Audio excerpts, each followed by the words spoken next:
In the last episode, I shared with you some of the reasons why we decided to venture into sheep farming and basically what influenced us to, start sheep farming. In this episode, I'll take you through our sheep pen layout design and some of the things that influenced this particular design. If you're new here, my name is Samuel and this is Africa Farming, a channel focused on new generation farmers and new entrants in farming who are willing to learn new farming practices. So you can take a second or two to subscribe and hit on the notification bell so that YouTube can always notify you anytime we have a new video posted.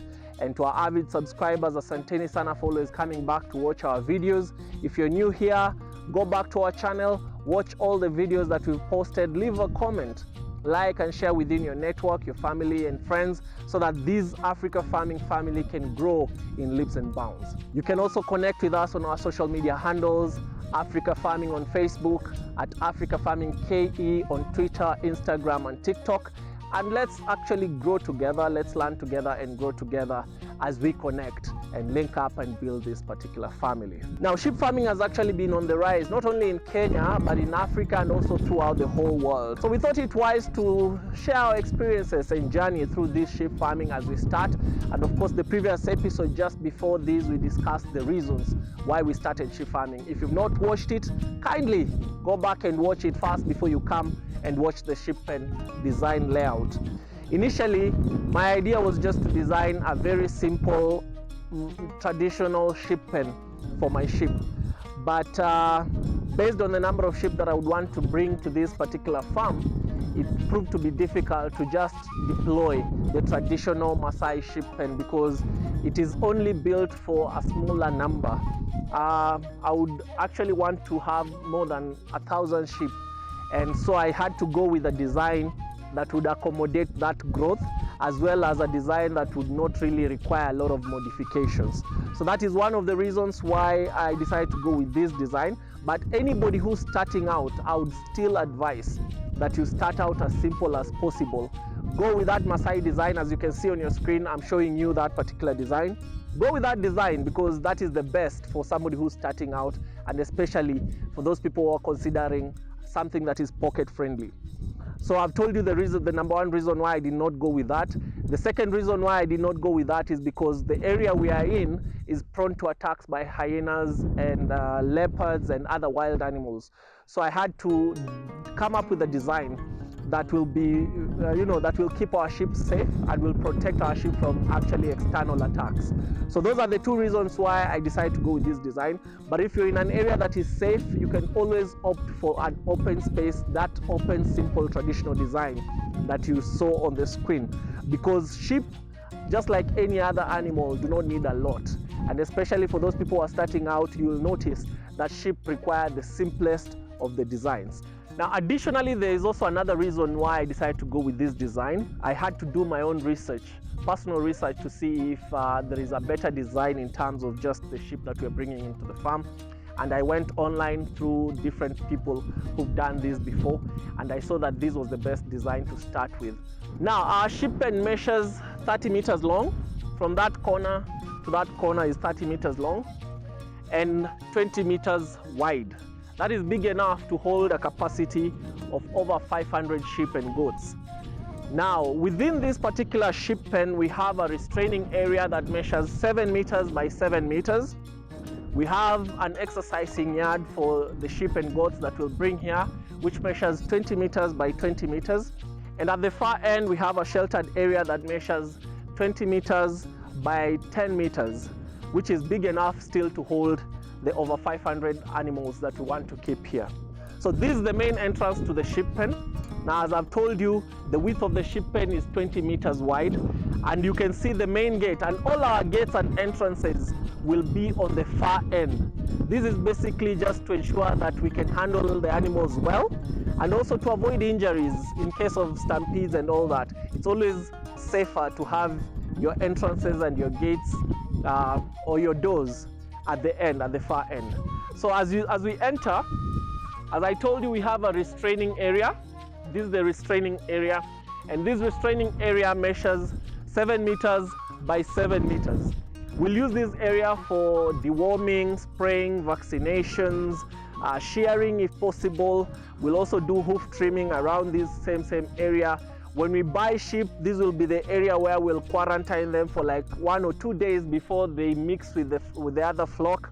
And also when we sell them out, this is the place where people will be selecting the sheep they want to buy and placing them here before they load into the lorry. So this will be the restraining area, and it has its own purpose. It's 7 meters by 7 meters. As you can see, very simple design, right? Now, as you come here, we have the exercising yard. Now, the restraining area was hived off the exercising yard, which is 20 meters by 20 meters. So we just hived off around 7 meters by 7 meters. So we have the exercising yard here, and this exercising yard basically is good for, as I told you, animals don't like, being restrained. So apart from just the restraining area, we'll have an area where they can always come and play. Lambs love playing, kids also love playing. So this will be the area. And remember also pregnant ewes will have an easy way to do the lambing if they have an open area to keep walking and exercising. So it will facilitate easy lambing within this area. And for those people who've reared goats, know that goats also love an exercising yard. So this place is multi-purpose. We'll have watering troughs and feeding troughs all around, so that the sheep and goats that will be here will not miss any nutritional diet that they need for their upkeep. But of course, as I told you, we are doing free range. This is only to keep them for a short term when they come to sleep or in the morning before they are taken out. So this sheltered area is specifically for one purpose. When there is too much heat and there is too much sunlight, of course that is not good for animals. Sometimes they will need a place to just rest, that is covered, that is sheltered, for that good shade. So we have an area which is sheltered here. As you can see, even sometimes we have too much rain. This will be the area that they will always come and shelter themselves from too much rain and too much heat and too much sunlight. You can see, of course, the entrance is on the far end. As I told you, that is the best to avoid stampedes or to avoid injuries that are caused by sheep when especially they decide to come out. So you can come in, you can just come in, let them see the sheltered area.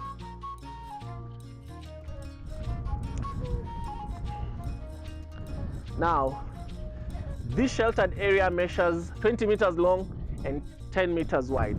So since we'll be practicing free range, we'll not have divided sections within this area.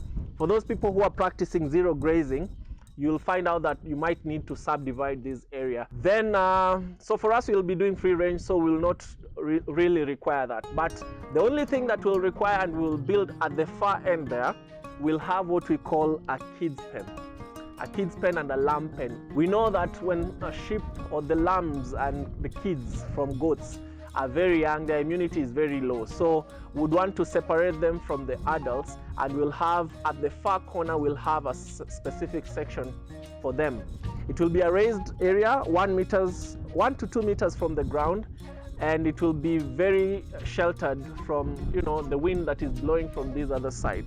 Now the reason why we have that, as I've said, they have low immunity and direct contact with the ground, which has a lot of parasites and all the bacteria and all that might cause diseases to these newly born lambs and kids.